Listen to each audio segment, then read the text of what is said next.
je vous donnerai, c'est-à-dire l'organisation stricte, c'est-à-dire les personnes qui agissaient sous acte officiel et d'autres par effet. 5 actes officiels. Après tout ça, j'irai sur le fameux recrutement dont les uns et les autres s'accusent. La situation de Kaléa. Comment ils ont été armés. Et pour venir sur le sujet principal, le 28 septembre. Et si, Monsieur le Président, par vos sagesses,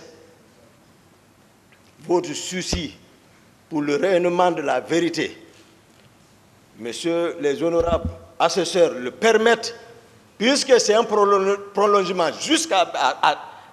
Il n'y a même pas quelques minutes, j'ai écouté quelqu'un qui faisait allusion avec Koundara, pour qu'on rentre dans l'affaire de Koundara, pour éclairer, c'est-à-dire faire ici 2 pierres un coup. Tout ce que moi je fais, c'est bien réfléchi. Donc voici ce sur quoi je voudrais humblement demander, c'est-à-dire votre honneur, honorable assesseur, c'est-à-dire faire une rétrospective un peu pour voir d'où est parti, pour vraiment, puisque vraiment c'est une question nationale. Mais je n'ai dedans contre personne. Eux qui sont ici savent ma sincérité. Ils savent qui est Toumba. Je ne mens pas, moi. Non, je ne mens pas. Et je suis fier que l'histoire là soit jugée par la justice de notre pays. Peu importe. Mais moi, je suis fier. Parce qu'après, je n'aurai aucune réprobation à me faire, moi. Moi, je jure devant le maître suprême des juges. Ici, Toumba arrêté. Si je falsifie un virgule sur ce que je dirai sur ça, que Dieu ne me pardonne pas. Moi, Toumba. Mais j'ai déjà mis là, je ne déçois pas les gens. Même les gens qui rentrent entre moi et Dadis, ils ne savent même pas qu'est-ce qu'il y a entre nous. Ils ne savent pas. Ils parlent seulement. Ils mettent l'huile sur le feu, ils opposent les gens. S'ils le savaient, ils n'allaient pas le faire. Mais je ne mens pas. Si Monsieur le Président me permet, je peux... Vous avez la parole. Merci, Monsieur le Président, honorable assesseur. C'était en 2007-2008. Je venais d'être muté à la Direction générale des services de santé des armées comme chef de service cardiologie. J'étais le médecin-chef du bataillon des Rangers basé à Soronkoni. Mon directeur général des services de santé des armées d'alors, il est présent, Dr Djabi, il est ici. Imminent chirurgien, il ne prenait pas un patient au bloc sans demander l'avis du docteur Diakité. Il est ici. Les rapports médicaux pour l'étranger, les plupart étaient élaborés par moi. Mais ceux qui ne me connaissent pas racontent tout. À l'époque, je ne connaissais pas le président Dadis.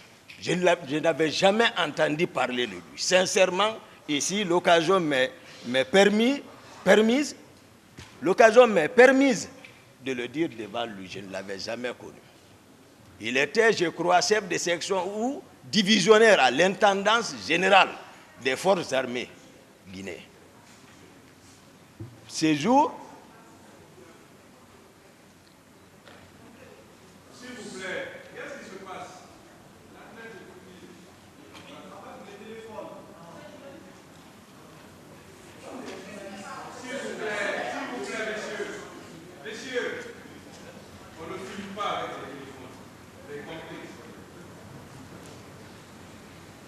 Ce jour, je disais, je me reprends, le président Dadis était à l'époque chef divisionnaire ou chef de section à l'intendance,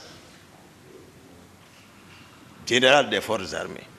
Je ne l'avais pas connu, je ne sais pas où il a entendu parler de Toumba, mais quand même il s'est déplacé pour venir me chercher dans mon service ce jour.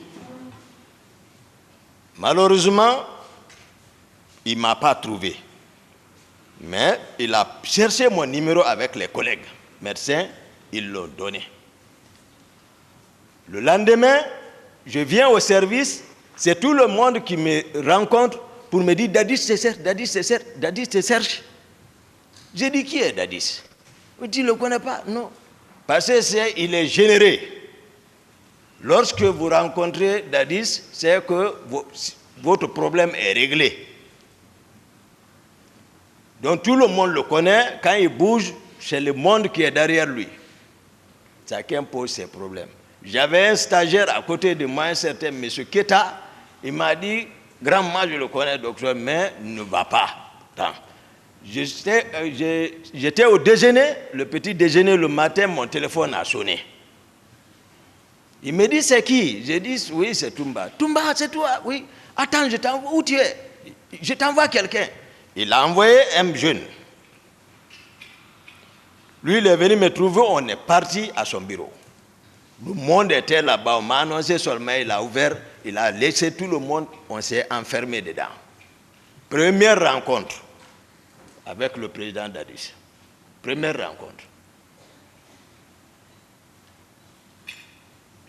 Ce jour, rapidement après les présentations d'usage, rapidement, pour résumer, il m'a présenté sa vision. J'ai compris qu'il était vraiment concerné par le pouvoir. On s'est mis d'accord. Au cas si ce n'est pas un coup d'État, j'ai dit je suis partant. Puisque le pouvoir de Lansana Conté était presque arrivé à son apogée. On s'est accordé. Lui aussi, ce n'était pas non plus, ce n'était pas son option de faire un coup d'État. Dès que je lui ai donné mon accord, il me dit accompagne-moi quelque part. Il a laissé tout le monde, on est sorti, on est parti à Kipé. Ce feu colonel Keleti Faro. Je n'avais pas connu ce monsieur. C'est lui qui m'a amené le même jour. On se rencontre là-bas. Il dit on a gagné Toumba avec nous. On sait, parce que la réussite c'est la vision et la stratégie. Mais il faut évidemment des objectifs spécifiques et général et spécifiques et un plan. On a élaboré ça là-bas.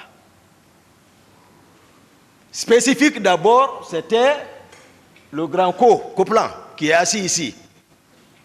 C'est un frère que j'ai toujours respecté, pas aujourd'hui. On se connaît avant Dadis, dans les arts martiaux. J'ai été champion de Guinée devant eux, devant leur club. Mais c'est un frère. Il m'a aussi entraîné. C'était pour l'affaiblir. Tout le monde savait qu'au temps de Conté, lors des différentes mutineries, Pivi était beaucoup renforcé. C'est lui qui était en position de force. On s'est dit, il ne faut pas que nous, les cadres, on s'assoie et que l'autre décède. Le hasard conduit un analphabète. Voici comment on m'a convaincu. Donc, il fallait affaiblir Pivi. Il est ici, je le dis. Lorsqu'on s'est quitté, je suis rentré chez moi, j'ai informé ma mère pour bénéficier de sa bénédiction. Paix à son âme. 2 jours, Dadis m'a invité chez lui. Je suis parti en compagnie du jeune qu'on appelle Alpha Amadou Baldé, que vous parlez, le gendarme là. Il y a son nom, mais il est absent. On s'est rendu là-bas à 2. Ils l'ont dit, Toumba, il y avait beaucoup de militaires là-bas. Granco Pivi était encore ce jour là-bas. Ils ont dit à Dadis, Toumba est venu. Il est sorti, il m'a rencontré, on a sympathie. Après, voilà, je suis rentré. Moi, c'est Dadis qui m'a habitué à l'argent. Je ne connaissais pas l'argent. Moi, ce que je connais, c'est l'entraînement et les études. C'est tout. Le Coran, l'école, les entraînements. Donc c'est comme ça, on a travaillé. Au bout de 3 à 4 mois, c'est pour cela que je vais nommer un ici, Marcel. Marcel, voilà, Marcel, on était ensemble. Depuis ce moment, il a joué un grand rôle, parce que moi je ne maîtrisais pas le camp. C'est lui qui travaillait au camp Al-Faya, donc c'est lui qui devait créer les rapports de force. Il a travaillé jusqu'à tel point qu'on l'a nommé le parrain des caporaux de Conakry. Marcel. Donc, au bout de quelques mois, Pivi n'avait personne derrière lui. Ce jour, rapidement, à 0 heure, nous étions dans un motel. Moi, capitaine Dadis, d'abord, excusez-moi, pour renforcer notre rapport, capitaine Dadis a fait venir un grand féticheur. C'est un homme, je reconnais. Le nom est Foromo. Il l'a fait venir de la forêt. Pour qu'on vienne pacter. Au cas où, pour ne pas que, c'est-à-dire si Dieu nous donnait la force que quelqu'un arrive à trahir son prochain. Foromo est venu. On est parti là. Moi, je ne suis pas animiste. Mais si je m'abstenais, même si on réussissait, ils allaient penser autre chose. Moi, c'est le Coran que je connais. Mais le monsieur a été clair, Foromo. Il a préparé tout. On a géré là-dessus. Moi, Dadis, Marcel et autres, même le commandant de son salon là, était là-bas. On a géré et le monsieur a ajouté, je n'oublie pas, il ne faut pas qu'il oublie parce qu'à l'échelle humaine, c'est comme aujourd'hui on venait de le faire. Il a ajouté, celui qui trahit entre vous prendra une balle. Le monsieur a été clair. Il dit, c'est vous qui savez si vous allez manger. Le président a été le premier à manger. Il dit, Toumba, j'ai mangé. On a tous mangé. Il y a ce pacte entre nous. Après ces jours maintenant, nous étions dans un motel dont je faisais qu'à tout de suite à Kipé, à 0 heure. À 0 heure, Dadis, c'est quelqu'un, il ne se repose pas. Il travaille à tout moment. S'il veut se reposer, il faut que son chauffeur le fasse marcher. Il ne mange pas. Toujours calcul, pouvoir là. Donc on était là-bas, il était fatigué, il dormait sous une paillote à côté de moi. Il se reposait. Il y a Begré, dont on parle là, qui a beaucoup travaillé dans l'arrivée du pouvoir là.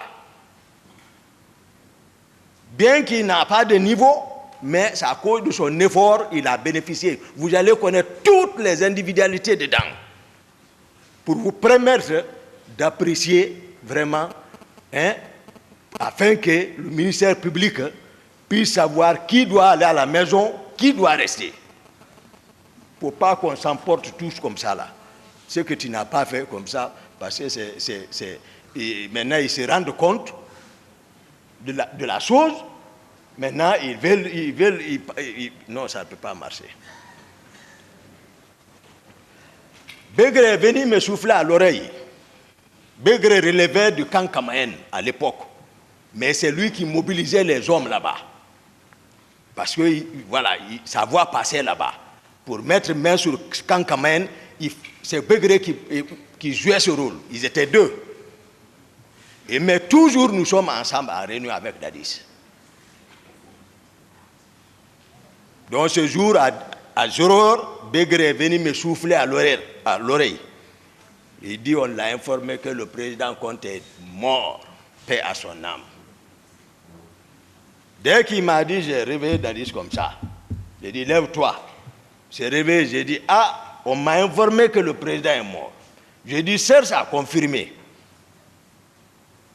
Il a appelé, j'ai fait le premier à l'informer. Parce que nous étions ensemble. Il a appelé. Ces relations, ils ont confirmé. Tout de suite, l'énergie lui est revenue, comme s'il ne dormait pas. Il me dit, Toumba, allons en ville. J'ai dit non, on ne va pas en ville, sinon on risque de se faire prendre. J'ai dit donne-moi l'argent, il m'a donné l'argent. J'ai dit bon, prends ton véhicule, on a l'habitude de laisser les hommes chez lui, à domicile, tu vas leur prendre rendez-vous au camp Al-Faya. Il dit tu as raison, il est parti, on s'est quitté. Je suis resté, j'ai donné consigne, j'ai partagé l'argent aux autres, nous étions au nombre de 16 personnes, ça qui a réussi, j'ai donné consigne, rentrez, vous préparez rendez-vous au camp Al-Faya. Marcel était avec moi et un autre. J'ai dit, vous, nous bougeons ensemble. Marcel et moi, on est venus chez moi, à domicile.